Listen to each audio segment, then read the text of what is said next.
जब से ये हमारा वाकया हुआ है, जब से पाकिस्तान के खिलाफ इस तरह बुज़दिल भारत ने रात के अंधेरे में हमला किया है, तो सर हर कोई अपने फोरम के ऊपर, हर कोई अपने प्लेटफॉर्म के ऊपर पाकिस्तान के बयानिए की जंग लड़ रहा है। हमारा फर्ज है, हमारा जीना मरना पाकिस्तान में है।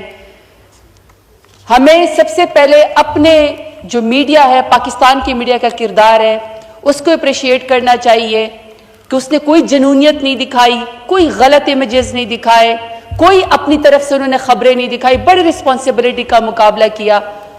और अगर दूसरी तरफ इंडिया को देखा जाए तो सर कल जो इंडिया का जो मीडिया था, उनका नेशनल मीडिया, उन्होंने कहा कि हमने मुल्तान के अंदर समंदर को फतह कर लिया। मुझे पता चला कि मुल्तान में, अब मुझे पता चला कि मुल्तान के अंदर समंदर भी वाक़ है जो उन्होंने फतह भी कर लिया है। तो वो तो इस किस्म की इररिस्पॉन्सिबिलिटी का मुकाबला करें। तो इस मौका पे मेरी गुजारिश है, क्योंकि गवर्नमेंट के लॉ मिनिस्टर साहब बैठे हुए हैं और दूसरे मिनिस्टर तारिक फजल चौधरी साहब भी बैठे हुए हैं, कि सर जिन लोगों के ऊपर आपने पाकिस्तान का नाम रोशन करने पे, जिन एंकर्स पर्सन पे, जिन लोगों के ऊपर आपने पाबंदी लगाई है, एटलीस्ट उनको भी पाकिस्तान के बयानी की जंग लड़ने दें, क्योंकि वह सब पाकिस्तान है, पाकिस्तान के जिनके आपने अकाउंट्स बंद किए या जिनका आपने टीवी प्रोग्राम बंद किए। सर दूसरी जंग जो हम लड़ रहे हैं वो हम सोशल मीडिया की जंग लड़ रहे हैं। सोशल मीडिया में आपको पता है कि अब बाकी वीपीएन जो है वो हटाया गया है, वरना हम वीपीएन लगा के इतनी बड़ी दुनिया की सबसे बड़ी आबादी इंडिया का मुकाबला कर रहे थे। सोशल मीडिया के एक्टिविस्ट से अगर कोई सवाल करते हैं तो रीट्वीट करने पे, ट्वीट करने पे उनको सजाएं मत दें, उनको घरों को उनसे ना उठाएं। मेरी इस मौका पे गुजारिश है कि जिस तरह पीटीआई के सोशल मीडिया के एक्टिविस्ट ने यक जबान होके, यक जान होके पाकिस्तान का मुकदमा लड़ा, ये जो मौजूदा हालात के है, जो पहलगाम का वाकया, मैं उनको सलूट करती हूं कि हालांकि आपके घरों के ऊपर रेड हुए, लेकिन इसके बावजूद भी सोशल मीडिया के एक्टिविस्ट जो पीटीआई से स्पेशल ताल्लुक रखते हैं, उन्होंने पाकिस्तान का मुकदमा लड़ा। तो मैं इनको हुकूमत को यह कहना चाहती हूं कि प्लीज उनके घरों पे आप मजीद रेड ना करें, क्योंकि सवाल करने पे, ट्वीट करने पे आप किसी को सजाएं मत दें। सर दूसरा कौमी यकजहती का मामला था। हम सब ने कहा सर इनके मिनिस्टर्स में, और भी मैं नाम डॉक्टर तारिक फजल चौधरी साहब है, लॉ मिनिस्टर साहब है, इनके और भी बहुत सारे मिनिस्टर है जो यहाँ पे बात करते हैं।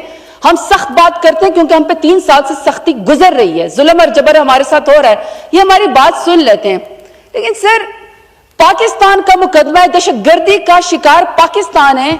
दुनिया में जब होलोकॉस्ट हुआ था, अभी भी आप अगर उनके बारे में कोई बात करें तो वो एक लॉ है, जुर्म है, आप होलोकॉस्ट के बारे में कोई नेगेटिव बयानिया नहीं दे सकते। हमारे तो 300 से ज्यादा बच्चों के सरों के से फुटबॉल खेले गए, गले काटे गए। तो मुझे बड़ा सख्त दुख हुआ है। मेरा तो अपना जवान भाई जावेद आलम वजीर शहीद जो है, 21 साल का जवान भाई, लाहौर बम ब्लास्ट में शहीद हुआ है। यहां पे डिफेंस मिनिस्टर का स्पेशली जो रवैया है वो बहुत रिस्पॉन्सिबल है। यानी इंटरनेशनल मीडिया में अगर अंग्रेजी नहीं आती है तो ना जाओ। If you can not defend your own country, don't go there, don't mock your self, don't mock your government, don't mock your state. अगर आप बयानियां वहां पे बर्दाश्त नहीं कर सकते हैं, आपसे वहां पे सवाल करते हैं और आप आगे से कहते हैं कि जी पाकिस्तान दहशतगर्द पालता है, हमारे गले काटे जा रहे हैं, हम मदरसों के अंदर शहीद हो रहे हैं, हमारे ऊपर मसाजिद के ऊपर हमला हुआ है, रात के अंधेरे में हमारे ऊपर हमला हुआ है, पहलगाम वाकया पाकिस्तान ने किया ही नहीं। अभी हमारा जो है वो जाफर एक्सप्रेस का वाकया हुआ है। आप इंटरनेशनल मीडिया पे आपको जाने का शौक है, मेरा ख्याल है कि गवर्नमेंट के पास इससे ज्यादा पढ़े लिखे बेहतर जो है वो गवर्नमेंट का बयानिया करने के लिए, बात करने के लिए लोग होंगे, उनको भेजें। ये इस तरह की शोहदा की बेहुरमती ना करवाए कि यूनाइटेड नेशंस में, कि यूनाइटेड नेशंस के अंदर और उनके मीडिया के अंदर वो आपके डिफेंस मिनिस्टर का बयानिया चलाएं। आप मुल्क की खिदमत नहीं कर रहे। आप जो है जो मोदी का जो आपका जो हमसाया मुल्क है जो आपके खिलाफ दहशतगर्दी करता है, आप उसके बयाने को तकवीत दे रहे हैं, आप पाकिस्तान की खिदमत नहीं करे।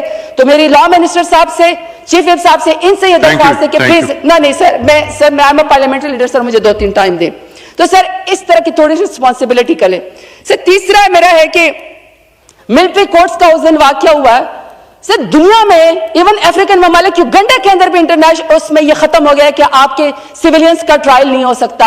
आपने सारे पाकिस्तान को मिलिट्री कोर्ट्स के अंदर दे दिया है। सर ये मौका भी नहीं था, ये बनता भी नहीं था जब कौमी यकजहती थी, और आपने सिविलियंस का जो है वो मिलिट्री ट्रायल जाके जो आपने वो कर दिया। ये सर क्या बात हुई? हम सिविलियंस का कीजिए, वो मिलिट्री के अंदर जो है वो अब 190 से ज्यादा लोग उसके अंदर मौजूद है। सर, ये this is unfair to this country. किसी भी सिविलियन का मिलिट्री ट्रायल नहीं होना चाहिए।